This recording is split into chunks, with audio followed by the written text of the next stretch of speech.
Muito bom ter você aqui. No programa de hoje vamos conversar sobre as políticas públicas voltadas ao bem-estar animal que a Prefeitura de Uberlândia, no Triângulo Mineiro, e o Estado de Minas Gerais terão que elaborar e implementar. A decisão é da Justiça a partir de ação civil pública proposta pelo MPMG. O nosso convidado, que participa de forma remota, é o promotor de justiça em Uberlândia, Breno Linhares Lintes. E aqui no estúdio eu tenho a companhia do médico veterinário Bruno Divino Rocha. Agradeço muito a presença de vocês, é um prazer recebê-los aqui na TV MP. Doutor Breno, o que motivou então o senhor a entrar com essa ação contra o município de Uberlândia e o estado de Minas? Bem, quando eu assumi a coordenadoria de meio ambiente em Uberlândia, isso em 2018, eu já participava de várias ações voltadas para a melhoria das condições de vida dos animais em Uberlândia. Ainda no ano de 2000, eu consegui criar a primeira associação de proteção aos animais aqui em Uberlândia. Construímos uma sede de 5.000 metros quadrados, um abrigo, e a partir daí eu sempre lutei nessa área. Porém, eu era promotor criminal em Uberlândia. Quando eu assumi em 2018, eu comecei a convocar os protetores e as organizações não governamentais que eram ligadas à área dos animais para ver o tamanho do problema que a gente poderia tentar enfrentar e também ajudar como promotor agora específico de uma área que está ligado diretamente. Quando nós fizemos essa reunião, eu constatei que nós tínhamos 10 organizações não governamentais e que não existia sequer nenhuma política pública voltada para a causa animal em Uberlândia. Não era feito nada pelo poder público. Comecei a reunir com a prefeitura, expor o problema, a prefeitura começou a engatinhar nessa área, e durante esses 4 anos, porque eu entrei em 2018 e a ação foi proposta em 2022, eu coletei dados suficientes, elementos suficientes para formar a minha convicção, fazer a propositura da ação e tentar convencer a justiça. Ao final, agora, esse ano em junho, ela foi julgada procedente quase que totalmente, e eu consegui convencer a justiça de que Uberlândia teria que ter uma mudança significativa. Porém, nesse período, a própria prefeitura, sabendo que a minha ação tinha um fundamento bem amparado em elementos de prova e que eu poderia ter êxito, nesse período também começou a pontuar algumas políticas públicas e tem caminhado buscando atender aquilo que está na ação, apesar do que a ação ainda não transitou em julgado, mas temos um norte, pelo menos, a seguir, e algumas políticas já foram adotadas durante esse período da ação. Doutor Bruno, cuidar dos animais é cuidar da saúde das pessoas, né? Hoje a gente tem um conceito, né, que é de saúde única ou de uma só saúde, né, doutor Breno? E isso nós temos essa inter-relação entre os animais, o meio ambiente e as pessoas. E a gente sabe que em torno de 60%, até mesmo 70% das doenças infecciosas dos homens, elas têm origem nos animais. Então, quando a gente cuida dos animais, em especial os cães e gatos que estão muito próximos a gente tem um reflexo imediato na saúde da população humana. A relação é direta e rápida, né? Então, cuidando bem dos animais, principalmente da saúde deles, a gente vai, com certeza, cuidar bem da saúde da população. Ainda mais um município como Uberlândia, né, no estado todo, isso é uma condição muito importante. Doutor Breno, quais as medidas que a Prefeitura, então, vai ter que tomar na prática? Na prática, ela vai ter que ofertar para a população, para o cidadão aqui em Uberlândia, atendimento médico veterinário durante 24 horas, ininterrupto.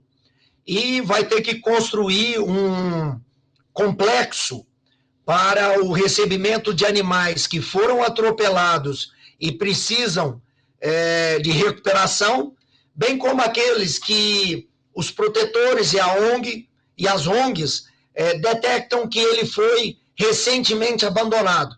Porque o cão abandonado, ele será atropelado num futuro muito próximo.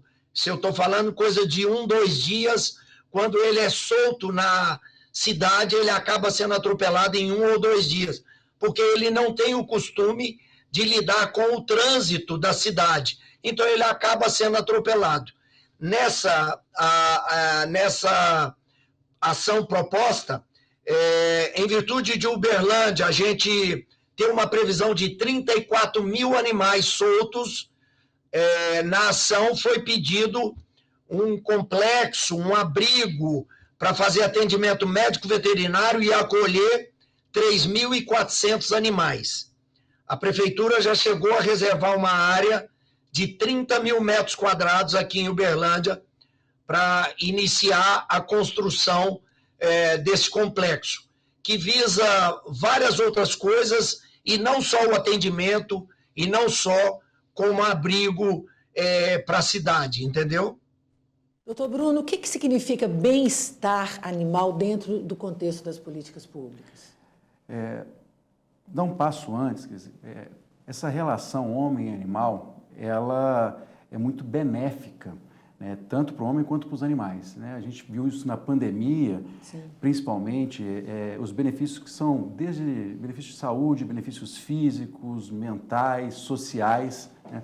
E para que isso aconteça, o animal ele tem que estar bem, né? E o bem-estar animal, ele envolve 5 liberdades, né? Que o animal está livre de dor, livre de fome, livre para expressar seu comportamento, livre de medo. E aí, ele tendo abrangido esses conceitos das 5 liberdades, ele vai estar saudável. Ele saudável, ele vai ser um parceiro excelente para as pessoas. E aí vai trazer essa saúde conjunta. Então, um animal bem cuidado, livre de mal-estar, ele vai estar saudável e traz para a população um bem que a gente viu muito, muito na pandemia, né? A pandemia foi ótimo para demonstrar a urgência da gente cuidar bem dos animais, o quanto eles trouxeram benefícios para a população humana. Mas quais são os maiores desafios enfrentados por vocês, né, profissionais na área da promoção do bem-estar animal? É uma questão ainda muito cultural, né? Nós temos ainda uma visão de muitas pessoas que o animal é um bicho descartável, que deve só ser utilizado. Então, esse é um dos principais problemas. A gente percebe nas gerações mais novas uma mudança dessa percepção, né? Onde os animais são membros da família, são parceiros, mas existe uma parcela muito grande da população que ainda tem essa visão utilitarista, né? Que o animal é descartável, sim, que o animal pode ser agredido e que gera muitos impactos até mesmo nas relações familiares. Existe a teoria do elo que mostra muito claramente, né? Aquelas pessoas que maltratam os animais são aquelas pessoas que vão maltratar os idosos, que vão maltratar as mulheres, as crianças. E essa é uma cultura que ela é passada dentro das famílias. O principal desafio é quebrar esse paradigma, né? Trazer isso para novos ares, né? Para novas evidências que vão trazer o animal, mostrar essa importância e esse reflexo nas famílias e no bem-estar de todo mundo, assim. A gente faz agora o nosso primeiro intervalo e voltamos já já.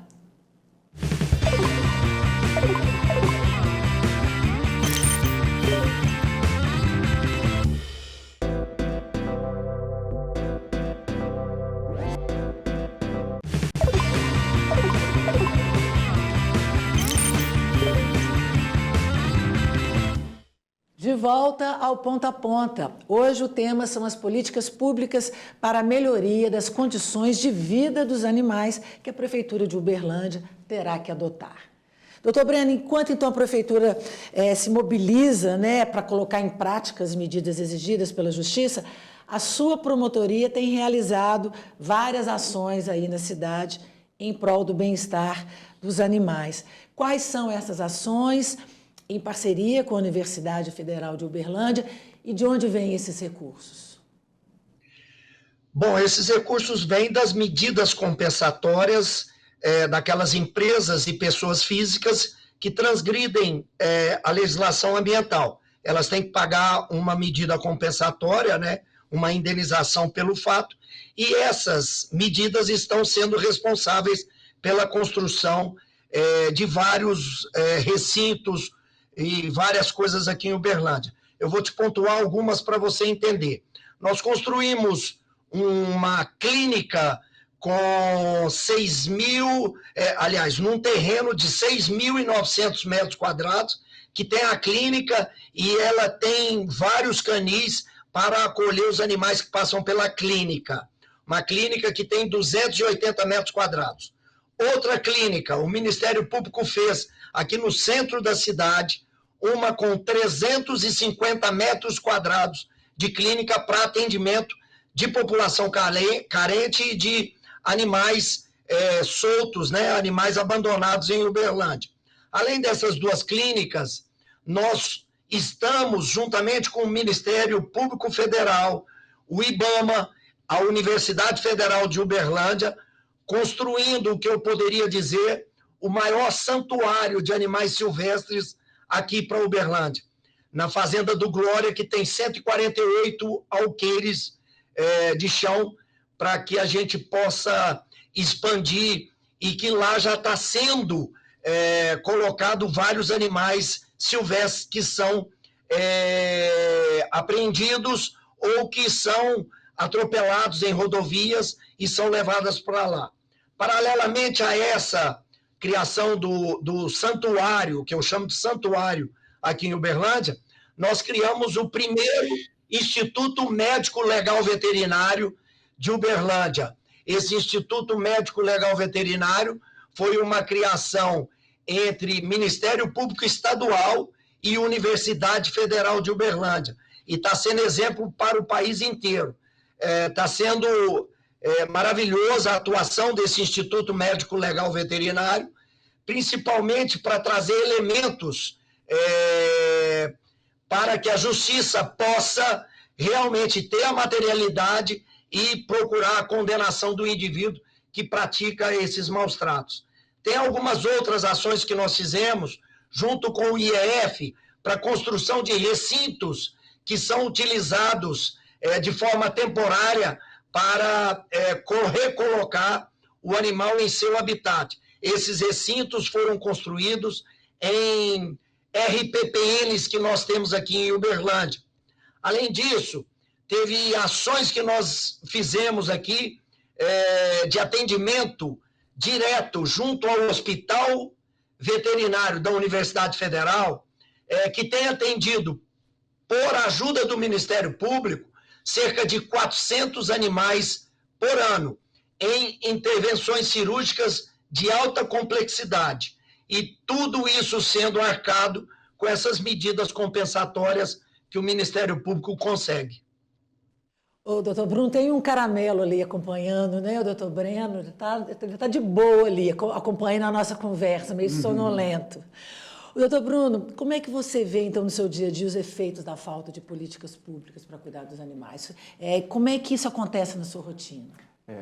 A gente percebe hoje, né, uma vontade muito grande de alguns setores, a gente vê isso muito no setor político, o Ministério Público é um dos grandes exemplos que a gente tem hoje, né, tem a SEDA, com a doutora Luciana, o doutor Breno é um grande exemplo que nós temos, né, e todos os outros promotores que já trabalharam na defesa aí dos animais. Mas a parte técnica ainda precisa evoluir muito, né? Então, vendo todas essas iniciativas dos hospitais veterinários e tudo, a gente percebe e precisa de uma evolução, como o Prodevida traz hoje, que é um programa do próprio Ministério Público que visa a castração, a microchipagem, a adoção, o cuidado com aquelas pessoas que fazem a proteção animal, que são aquelas pessoas que vão ter o abrigo dos animais. E um ponto que a gente precisa evoluir muito e que aqui em Belo Horizonte a gente está começando a conversar e muito provavelmente a gente vai evoluir para um modelo muito parecido com o do SUS, onde a proposta é que as unidades de castração se tornem unidades básicas de saúde animal, com postos de saúde, para trazer um atendimento descentralizado E os hospitais, que hoje já tem aqui um hospital público, ele se torne aquele centro de atenção terciária. Então, as unidades de castração vão fazer as consultas, os procedimentos mais básicos, e aqueles procedimentos complexos vão ser levados para o hospital. E a previsão é que o número de atendimento ela aumente em 6 vezes do que a gente tem essa capacidade instalada. E com o investimento da prefeitura ou do poder público, 2 vezes o que se faz hoje. Então, vai se investir 2 vezes e conseguir um retorno de 6 vezes maior número de atendimentos. É um projeto que está sendo construído junto com a Secretaria de Meio Ambiente aqui de Belo Horizonte. Tem alguma previsão? A previsão, a expectativa e a solicitação do prefeito é que isso comece a rodar já em janeiro. As estruturas já existem, o que precisa agora é ser desenhado os termos de parceria, os chamamentos públicos, o convênio, porque vai ser um convênio público-privado, junto com as instituições de ensino, junto com a prefeitura, envolvendo a Secretaria de Meio Ambiente e Secretaria de Saúde. Que bacana. Como é que você avalia a presença dos veterinários no debate sobre políticas públicas? Vocês são consultados? Somos, mas ainda é acanhado. Não, ainda é muito novo, é o que a gente chama de medicina veterinária do coletivo. Pegar aquilo que a gente traz da clínica particular para a saúde pública, para o coletivo, é muito diferente. Então, isso está sendo construído. Nós temos também aqui em Minas Gerais, na UFMG, um grande polo de produção desse tipo de conhecimento, lá na UFMG. Nós também temos na Universidade Federal do Paraná outro grande polo, e são hoje os grandes produtores de conhecimento sobre isso. E é interessante que a gente acaba replicando isso para todo o Brasil. Há uma banalização dos crimes de maus tratos contra animais no nosso país? A gente ainda tem essa visão de bicho é bicho, e ainda ocorrem muitos desses crimes. Então, a educação, e aí partindo da educação, na escola, a educação básica, ela tende a transformar, mas aí precisa de um outro investimento, de uma outra capacitação, e o envolvimento do Ministério Público é fundamental para que isso aconteça. Então, essa vontade e a força do Ministério Público, eles conseguem realmente mudar essas vidas aí. A gente faz agora o nosso segundo intervalo, é muito rápido. Voltamos já.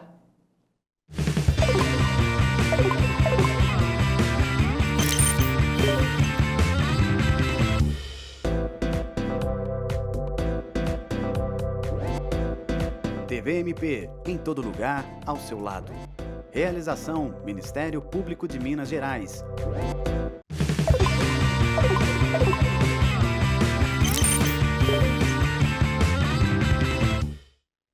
Estamos de volta ao terceiro e último bloco do Ponta a Ponta, que hoje trata sobre as políticas públicas destinadas ao bem-estar animal.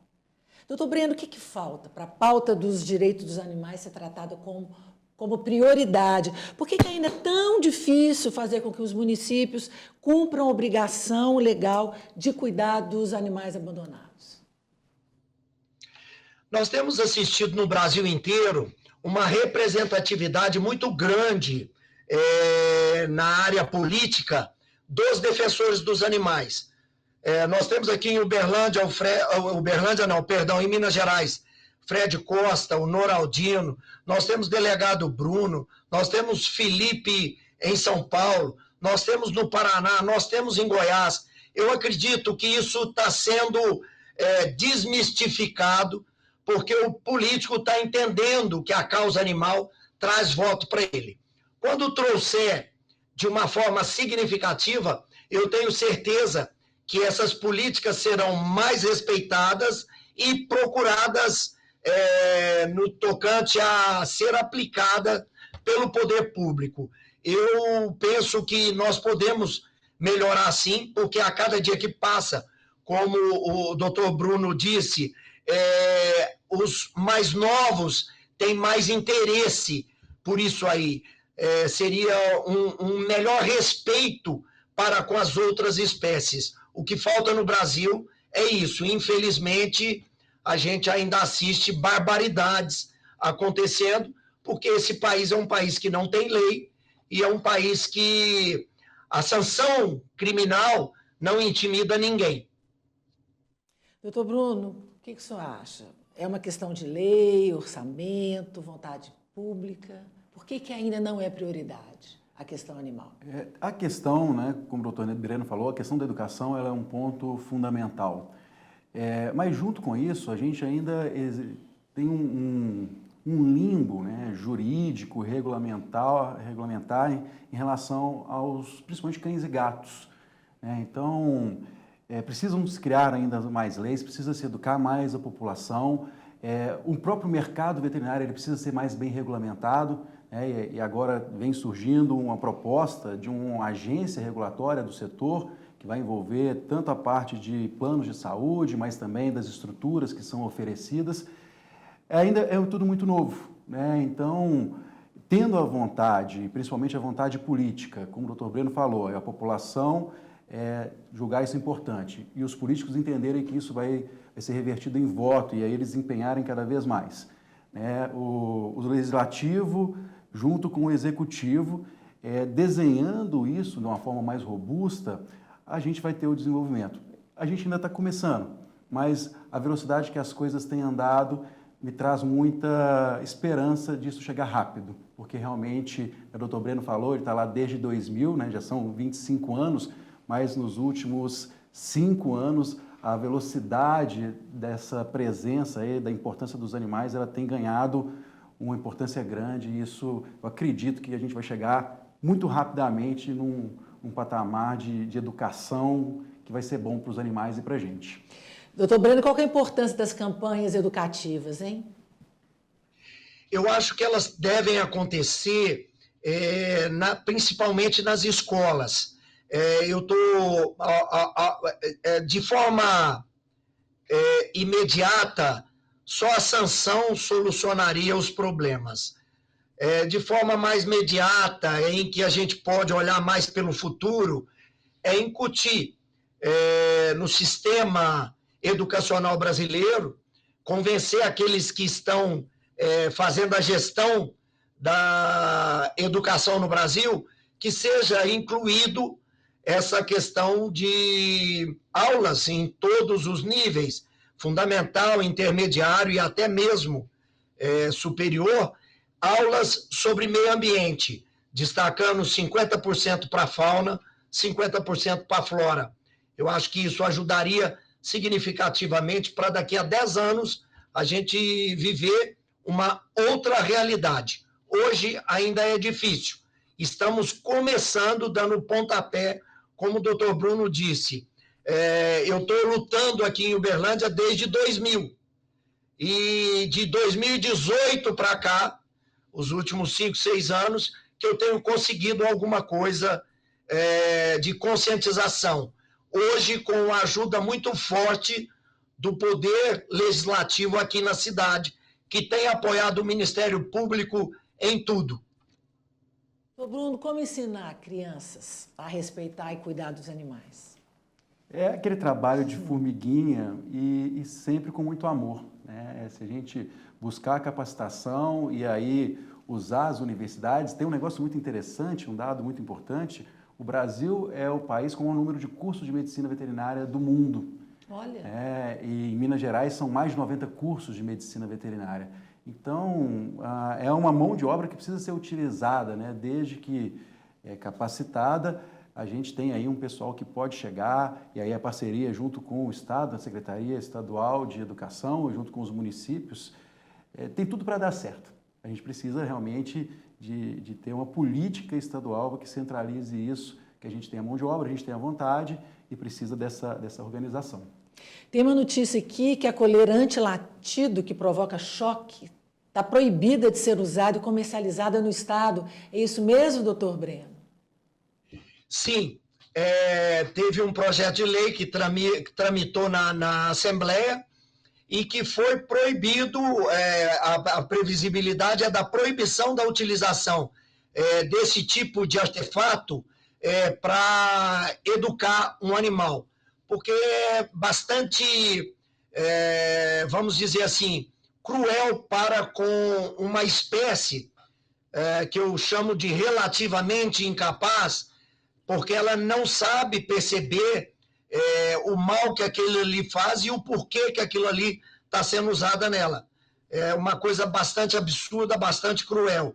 Choque de maneira alguma nós poderíamos aceitar. Então, é uma política, né, também em formato de norma, que vem acrescentar essa melhoria de condição de vida dos animais. Aqui em Uberlândia, por exemplo, nós conseguimos passar na Câmara a proibição de comercialização e solturas de fogos de artifício que tenha estampido. Qualquer estampido, aqui em Uberlândia é proibido. Já houve uma diminuição significativa desses eventos festivos que fazem uso desses artefatos e tem melhorado a cada dia. São medidas, todo dia uma medida nova para melhorar, então, esse bem-estar animal, né, doutor Bruno? E a gente tem que lembrar, toda vez que o animal ele fica sem uma das suas 5 liberdades, ele vai estar numa situação de maus tratos. E maus tratos é crime. Então, uma pessoa que solta um foguete com estampido ou que usa a coleira de choque está cometendo um crime.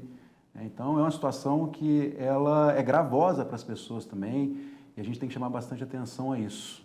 Esse é um dos pontos chaves aí nessa iniciativa, dessas políticas que visam o bem-estar animal. Agradeço muito a participação de vocês, voltem sempre. E agradeço também, claro, a sua companhia, a sua audiência. A gente se vê em breve. Tchau.